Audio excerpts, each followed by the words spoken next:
नमस्ते मंडळी, कशी आहात? मजेत ना?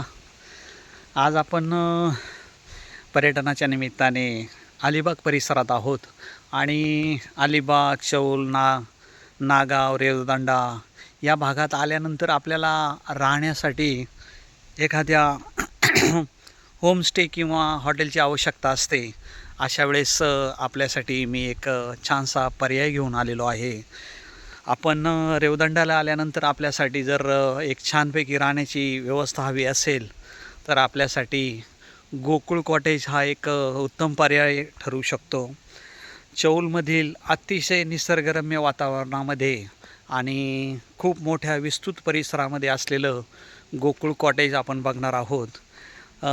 कोकणामध्ये एक वाडी कशी असते त्या वाडीची सफर आज आपण करणार आहोत.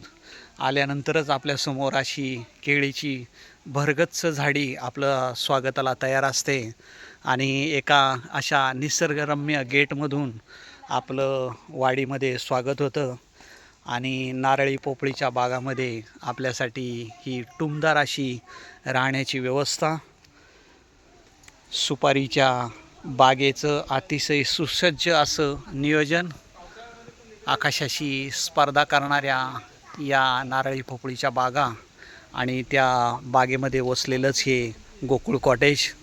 आल्यानंतर आपल्यासाठी स्वागताची ही अशी जंगी तयारी. समोरच्याच ठिकाणी आपल्याला बसण्यासाठी निवांत अशी जागा, फोटो काढण्यासाठी वेगवेगळ्या प्रकारचं तयार केलेलं आर्टिफिशियल आणि समोरच आपली ही निवासाची व्यवस्था. सगळ्यात महत्त्वाचं म्हणजे आपल्या भोजनाच्या व्यवस्थेचं हे अतिशय नीटनेटकं आणि काटेकोर असे नियोजन. आणि कोकण म्हणजे मासे आणि कोकणातलीच ही एक युवती आपल्यासाठी स्वागतासाठी तयार. आणि आता आपण वाडीमधल्या एका छान अशा स्विमिंग पूलचं पर्यटन करणार आहोत. छानपैकी वाडीमध्ये भटकंती करत आपण आपल्या स्विमिंग पूलकडे जाणार आहे. इथे आल्यानंतर त्यामध्ये डुबकी मारण्याचा आनंद काही वेगळाच असतो. एक अतिशय सुंदर अशी वाडी आणि त्या वाडीचं पर्यटन. समोरच्या कॉटेजमध्ये बसून देखील आपण भोजनाचा, नाश्त्याचा आणि निवांतपणाचा अनुभव घेऊ शकतो. निसर्गरम्य जंगलामध्ये वसलेलं छानपैकी असं सुंदर असं कॉटेज.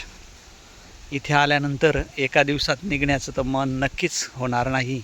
आणि आता आपण आपल्या स्विमिंग पूलकडे जाणार आहे. उन्हाळ्यामध्ये पाण्याचा हा गारवा आपल्या मनाला अतिशय थंडावा देऊन जातो. पावसाचं वातावरण तयार झालेलं आहे आणि आज 11 जूनची तारीख आहे. लवकरच मान्सूनच्या पावसाला सुरुवात होणार आहे. उन्हाळ्यामध्ये आल्यानंतर याचं तर महत्त्व आपल्याला सांगायलाच नको. टुमदार अशा वाडीमध्ये असलेला टुमदार असा हा स्विमिंग पूल. या बाजूला चिल्ड्रन आणि आपल्यासाठी 5 फुटाचा मस्तपैकी छानपैकी असलेला हा स्विमिंग पूल.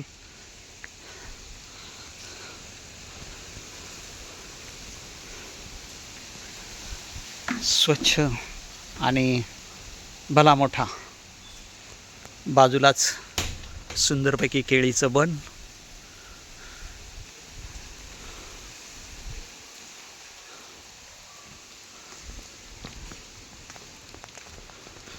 एक वाडी कशी सजवावी आणि त्याचा व्यावसायिक हेतूने कसा सुसज्ज असा वापर करावा याचं उत्तम असं उदाहरण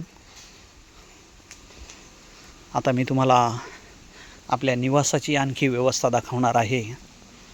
वाडी पर्यटन काही लवकर संपत नाही.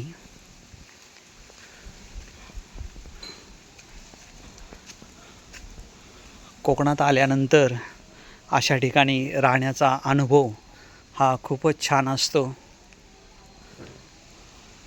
इथे आपण फुटबॉल खेळू शकतो, क्रिकेट खेळू शकतो, अनेक निरनिराळे प्रोग्राम घेऊ शकतो आणि या निसर्गाच्या सान्निध्यात असलेल्या ठिकाणी आपल्याला वरती खूप साऱ्या अशा रूम्स आपल्यासाठी अवेलेबल आहेत.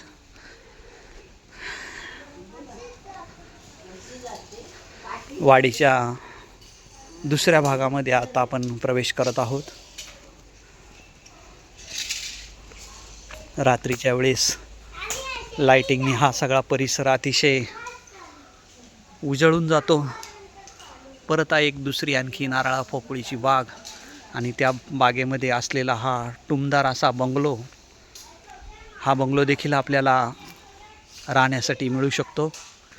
अतिशय टुमदार असा आणि सुसज्ज गार्डननी डेकोरेट केलेला. नजर जाईल तिकडेच निव्वळच झाडंच झाडं, सुपारीची झाडं, नारळाची झाडं, केळीची झाडं, वेगवेगळ्या फळझाडं, आंब्याची झाडं, पक्ष्यांचा कुंजरव आणि आपल्या स्वागतासाठी तयार असलेला हा छानपैकी टुमदार विला. आज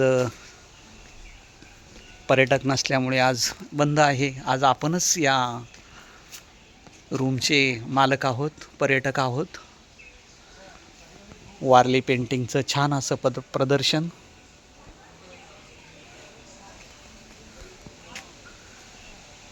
कधी रेवदंड्याला आलात, चौलमध्ये आलात आणि आपल्याला राहण्यासाठी टुमदार जागा हवी असेल तर या होमस्टेला, फार्म हाऊसला नक्कीच भेट द्या.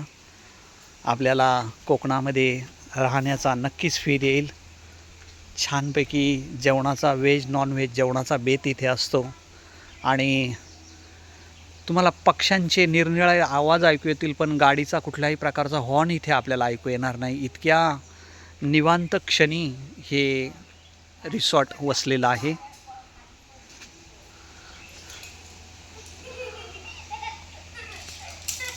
बाय मंडळी.